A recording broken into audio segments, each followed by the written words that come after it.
In today's video, you will learn how to make a homemade body scrub for cellulite and stretch marks. Have you ever heard that exfoliating is an excellent way to get rid of the dead skin cells and blackheads, and also to facilitate the absorption of your moisturizer by the skin? Another benefit of exfoliating your skin is that it helps reduce stretch marks and cellulite. Usually, the most troublesome area for cellulite is below waist, buttocks and thighs, right? An easy and cheap way of exfoliating your skin at home is using coffee. Have you ever heard about coffee scrub? We already have a video with 3 recipes of facial coffee scrubs. Watch the video to learn more about it. Exfoliating your face with coffee offers some incredible results, since it softens the skin and also removes all the dirt to make your face smooth and clean. Enjoying the video?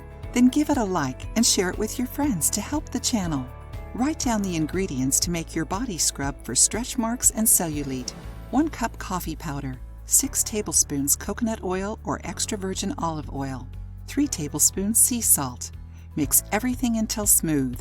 Before your shower, scrub the areas you want to treat with a loofah or sponge to prepare your body. During your shower, apply the coffee scrub with circular motions. The longer you massage the affected areas, the better. Caffeine stimulates blood circulation and reduces the inflammation of tissues.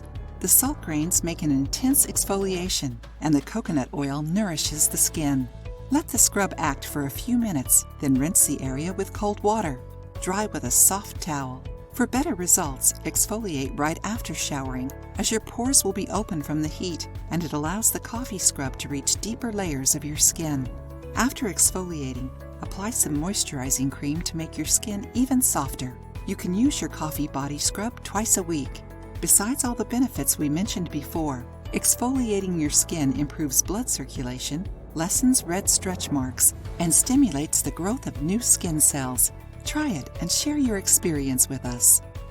If you liked the video, give it a thumbs up and share it with your friends. For more recipes and tips, subscribe to the channel.